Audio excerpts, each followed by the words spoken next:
Former England prop takes aim at Owen Farrell's haters after Bulls boos. Ex-England prop and current pundit David Flatman was absolutely scathing over the reception Owen Farrell received against the Bulls. The Red Rose captain was in action for Saracens as they faced the South African side in their Champions Cup opener in Pretoria. Farrell was negatively received by the locals, who booed him throughout the clash despite the issues he has evidently been facing over the past year. Taking a break from Test rugby. The 32-year-old announced recently that he would be stepping back from international rugby to protect his and his family's mental health.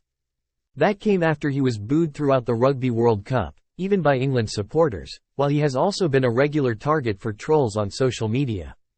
Bulls head coach Jake White apologized immediately after the match for the actions of his fans, and Flatman agreed that it was unacceptable.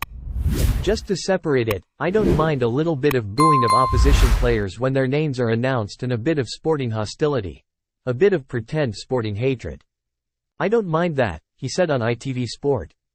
But you've all got phones, you all read the internet, you all know that he's struggling and he stepped back. If there's a time to have a day off, that's your time to have a day off.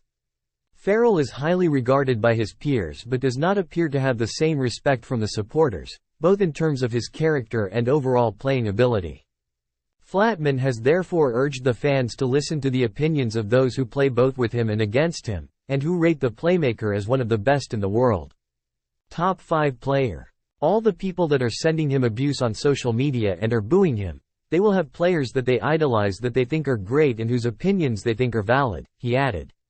You ask those players who the best players are they play against, play with, the players they would most quite like to have in their team. Owen Farrell will be in most of their heroes' top 3, or top 5 at least, he's that good. The reality is that social media is largely unregulated and there are people receiving a lot of abuse all over the place. There's a lot of great stuff on there, it's very handy for some things, but unfortunately that is set to continue. To be honest, I just hope he's alright because he's a great bloke.